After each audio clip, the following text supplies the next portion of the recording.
these are some of our projects that we have worked on. These projects were actually done by about minimum of 5 professionals in the built industry. We have the architect, who is the master planner. We also have the structural engineer, who was responsible for the design of the structural stability of the building. We also have our mechanical engineer. Then we have our powerful guy, the electrical engineer.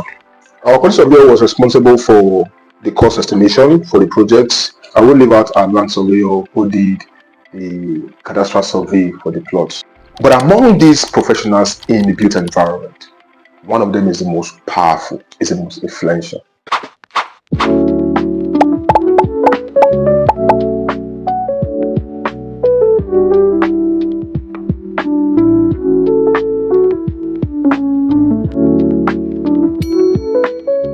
Who do you think among all the players of the built environment, that is of the construction industry, is the most powerful?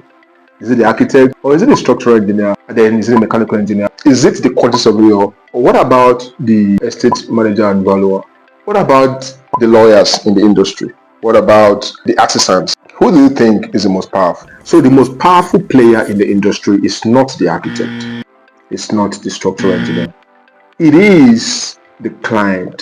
Your client is the most powerful person in the design process and even in the construction process, because it determines almost everything that happens, down from the level of creativity of the architect, the scale of project, the rate at which we work on site, even on the design, the level of professionals we engage, the level of their skill. Everything is being determined by the client. I once had a client some time ago that was basically determining everything, but he still put the blame on me. For instance, you want me as your engineer or your architect to be on site on a daily basis. No mobilization.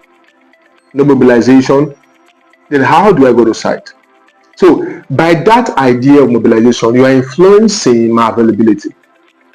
So you always complain, architect, where are you? Where are you? Sir, I can't use people's money to work for you.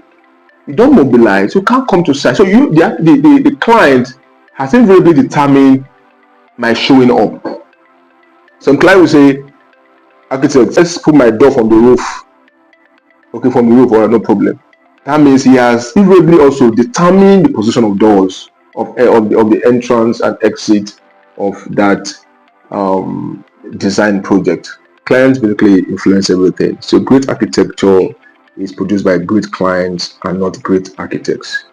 So whenever I say a building project that is going on smoothly, that is perfect, that is beautiful, that is gorgeous, is a function of the client. I've worked with several kind of clients. Oh my God. Some clients are like angels, right? You enjoy working with them. While some clients are difficult people. So the client determines everything. In the area that architects and engineers may want to influence more than a client is when your design is now against building regulations, right? In terms of safety and what have you, the engineers, the architects may now want to enforce that, okay, we must do it this way because it is building regulation.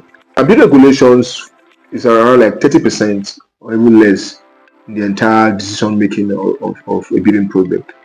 But the chunk of it, that like almost like 70%, is being controlled by the client.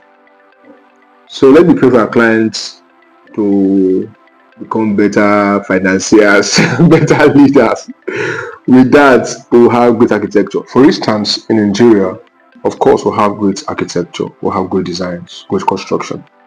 But if you look at the landscape of Nigeria, we have designs that are not really meeting our climate needs, meeting our environmental needs. Why? Because it is being influenced by the client. You see designs, one, they're not appealing. Clients don't really want to spend on how the buildings speak, the building's language. You just want to create a block, 4-corner block that they can stay in. That's not good architecture. Right now, we run to America, to Canada to go on holidays because of the great architecture there. So the difference we have in architectural practice in this country is the quality of our clients.